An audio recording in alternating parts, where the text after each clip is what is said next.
Oi, gente, tudo bem? Tá começando mais um resumo da lição aqui no canal. Esse trimestre estamos estudando o livro de Levítico. Já estamos na lição número 11, estamos caminhando. Na verdade, já estamos, no finalzinho da lição do trimestre. E essa semana a lição ela falou um pouco sobre o juízo. E eu achei bem legal que aqui na tirinha da semana traz ali um menininho com medo do julgamento. E aí vem outro coleguinha perguntando, se ele era inocente, se o juiz era justo, e ele responde que sim. Então esse mesmo colega responde de que então ele não precisa ter medo, do julgamento, do juízo. E essa é uma grande lição para cada um de nós, porque quando a gente ouve a palavra juízo, juiz, julgamento, a gente sente medo também, a gente sente medo da condenação. Mas no lugar de ter esse medo, nós devemos ter fé e confiança, porque esse Deus é o juiz. Sabemos, temos a certeza, a convicção de que ele é justo e de que, então, se seguimos, a sua palavra e as suas orientações, nenhum mal vai nos suceder. Se a gente parar e observar o mundo por aí, a gente vai observar um mundo onde as pessoas clamam por justiça, existem até movimentos, por isso. E Levítico, ele é um livro que nos traz essa esperança, a esperança de um mundo justo, sem nenhum mal, sem nenhum pecado. Semana passada a gente explorou um pouco melhor, na lição 10, a respeito da expiação, que era um dia anual separado para a purificação do santuário, pela remoção do pecado do povo e também pela purificação do povo de Israel. E dessa forma, a expiação revela o grande amor de Deus e também a sua justiça. Ali na parte de domingo tem uma citação que diz assim: Deus prometeu a eles, ao povo de Israel, a mesma coisa que nos promete hoje, que aqueles que confessam seus pecados com sinceridade e arrependimento podem ter a certeza de que foram perdoados e receberam a expiação. Devemos humildemente buscar justiça, misericórdia, equidade e compaixão para nossas comunidades, conhecendo nossas deficiências e lembrando da misericórdia que Deus estende a nós por meio de Cristo. Esse tipo de ativismo é bíblico e capaz de transformar o mundo se for praticado em espírito de humildade, não de crítica nem de justiça própria. Então, o que a gente aprende com isso? Que a verdadeira justiça que o mundo tanto luta para ter só vai funcionar quando a gente agir com o Espírito de Cristo, confiando em Deus, entendendo que a única justiça que dá certo é a justiça de Deus, porque Ele é perfeito, Ele é justo. E também nós, por sermos pecadores e errantes, a gente não é justo. Então a gente precisa mesmo confiar na justiça de Deus. Essa é a única saída. Algo muito interessante também é que o início da história da Igreja Adventista tem total relação com a expiação. E a lição nos lembrou disso, e eu achei isso muito especial e importante também para reafirmar a nossa fé. Em Daniel 8,14, existe um texto muito famoso pelos adventistas, por nós, que diz assim: até 2.300 tardes e manhãs, e o santuário será purificado. Os pioneiros, e principalmente Guilherme Miller, ao estudarem essa passagem, fizeram alguns cálculos, chegaram ao ano de 1844 e chegaram também à conclusão de que esse santuário a ser purificado seria a terra, e que essa purificação da terra, desse santuário terrestre, viria por meio da volta de Jesus. Então, Guilherme Miller e também outras pessoas começaram a pregar naquele tempo de que em 1844 Jesus iria voltar. E aconteceu o quê? Chegou na data prevista, em outubro de 1844, e Jesus voltou? Jesus não voltou. E foi aí onde aconteceu o grande desapontamento, assim que ficou chamado esse grande evento.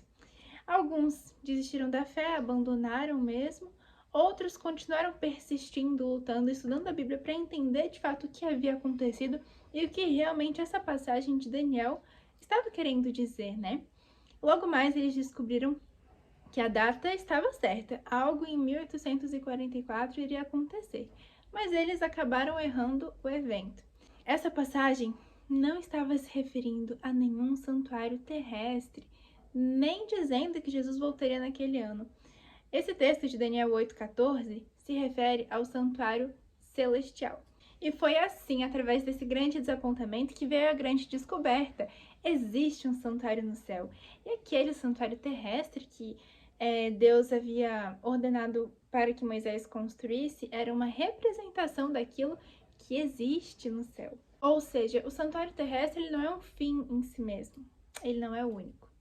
Ele aponta para o santuário celestial. Mas então existe um santuário no céu e esse santuário precisa ser purificado? Sim.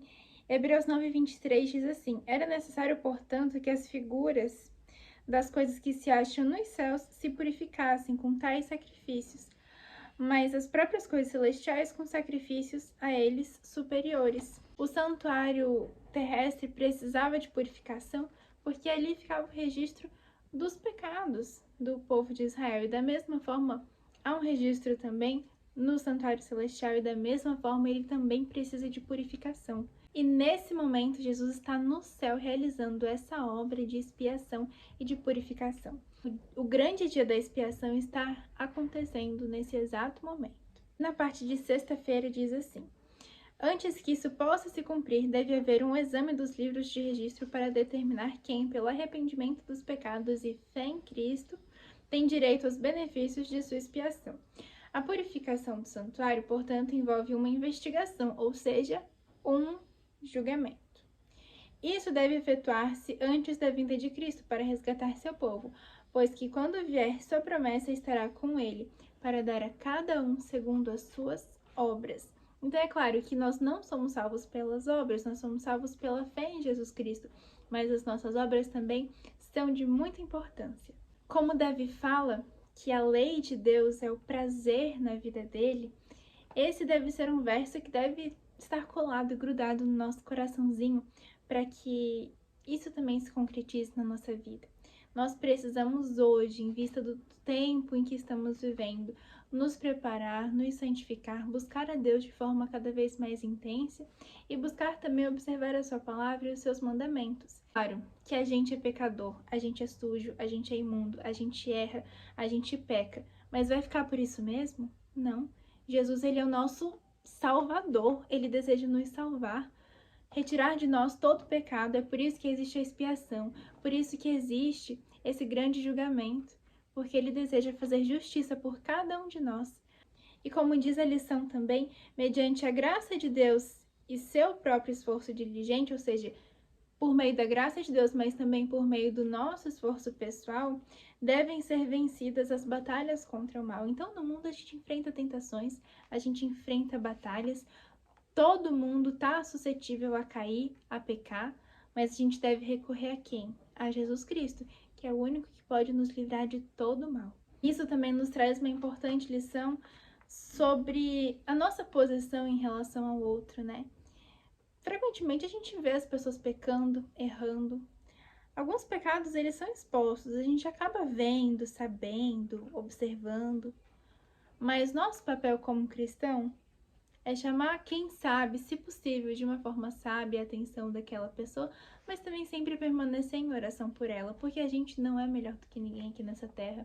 E falando em julgamento mesmo, muitas vezes a gente se pega julgando o outro.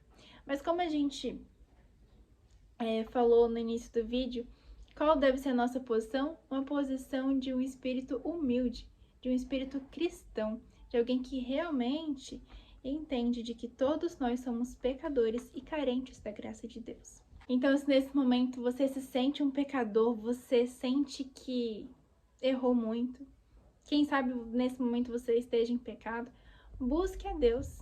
Não ache que Ele está de mal de você, que Ele não te ama, que Ele não quer te perdoar. Muito pelo contrário. Jesus, Ele te ama tanto que foi capaz de se sacrificar por você. Então não perca essa chance, não perca a oportunidade de se voltar para Ele e confessar, pedir perdão pelos seus pecados, porque nesse momento Ele está no santuário celestial fazendo essa grande obra por cada um de nós. Bom, gente, então esse foi o resumo dessa semana. Espero que vocês tenham gostado, mas que além de ter gostado, que você possa ter sido edificado por meio da palavra de Deus. Muito obrigada por ter assistido até aqui. Não esqueça de me seguir nas redes sociais e até semana que vem.